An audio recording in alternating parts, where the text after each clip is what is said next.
Lo ajeno no se toca. Es un principio fundamental para entender que, evidentemente, meter la mano en la lata está mal, es un delito. Es uno de los 10 mandamientos, no robarás, ¿verdad? Los aymaras también lo tienen muy claro con el ama suya, maquella y toda esta serie de cosas que están francamente bien como principios de una organización medianamente civilizada, ¿verdad? Ahora, tener un estado penitenciario, yo no sé si es la solución para combatir el delito. La represalia del delito es tan mala como la inacción, me explico. Bukele, en El Salvador, tiene un estado penitenciario. Ha convertido el país en una gran cárcel. Hay quien lo aplaude, hay quien dice, qué macho Bukele tú. ¿Cómo ha terminado con las maras? ¿Cómo ha terminado con el crimen organizado? ¿A costa de qué? A costa de los derechos humanos. Es un tema para el debate. Uno dirá, esa es la forma de combatir el delito, represaliar a los ladrones. Que no entren y salgan de San Pedro, por decir San Pedro, podría decir cualquier otro penal, Mocoví en Pando, no sé, en fin. Que no entre y salga como justamente Pedro por su casa. En eso estoy de acuerdo. Pero, ¿se han dado ustedes cuenta que el más reciente informe de la Comisión Interamericana de Derechos Humanos habla de hacinamiento penitenciario en Bolivia? Es decir, que nuestras cárceles, que no solo son obsoletas, sino también nido y forja de criminales, ya no dan abasto.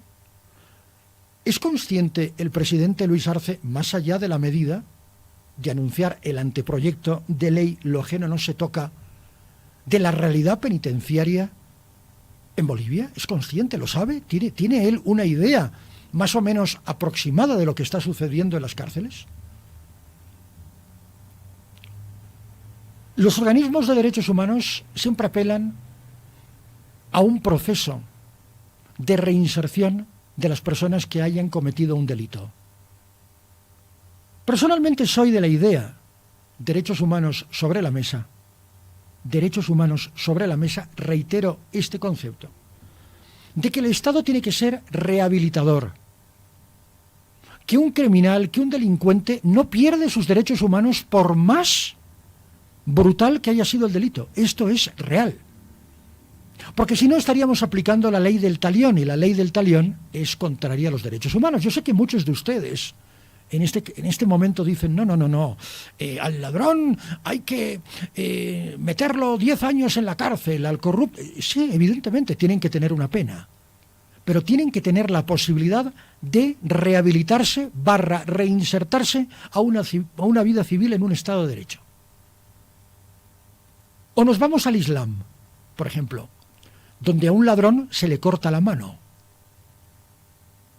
¿Es eso lo que queremos? ¿O queremos entrar en el debate aún más profundo? Porque estamos hablando de una ley para ladrones. ¿Qué pasa con criminales de altos vuelos, asesinos, pederastas, violadores, feminicidas? Hay gente que ha dicho que 30 años es muy poco, que deberían darles cadena perpetua.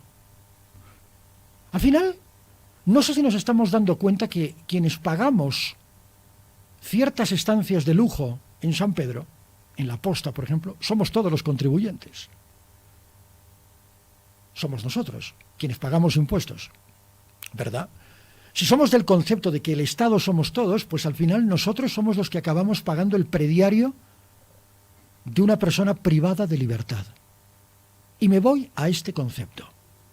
Son personas privadas de libertad, es decir, el único derecho humano y civil que no tienen, del que están privados, es de la libertad de moverse, de movilidad, de desplazarse. El resto de derechos humanos los tienen.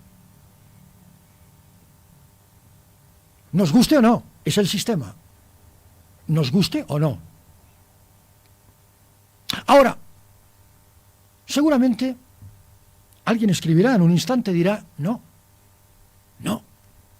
El Estado tiene que ser penitenciario, el Estado tiene que ser punitivo, el Estado tiene que ser Ejecutor, no. Un Estado de Derecho, no. Un Estado de Derecho, una democracia no es penitenciaria, sino todo lo contrario. Preventiva.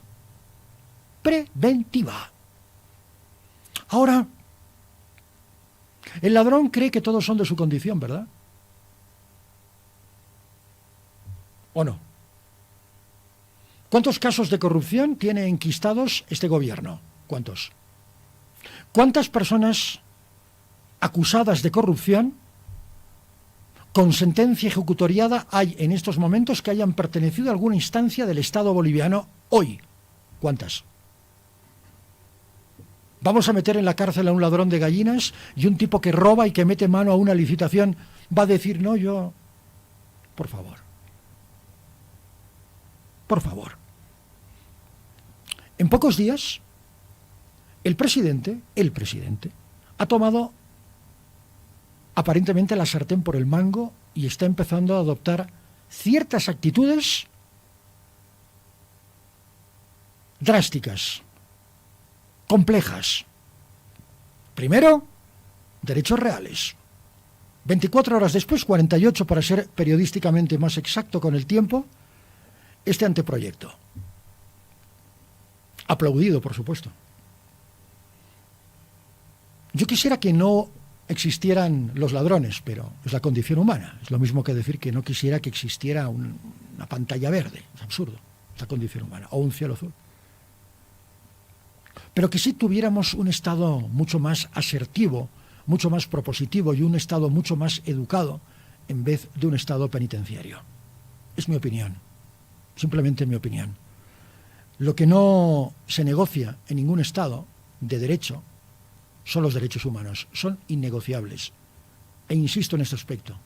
Los privados de libertad solo están privados de ese derecho. Los demás, el Estado los tiene que proteger, darles condiciones para que los ejerzan y, sobre todo, precautelar su uso.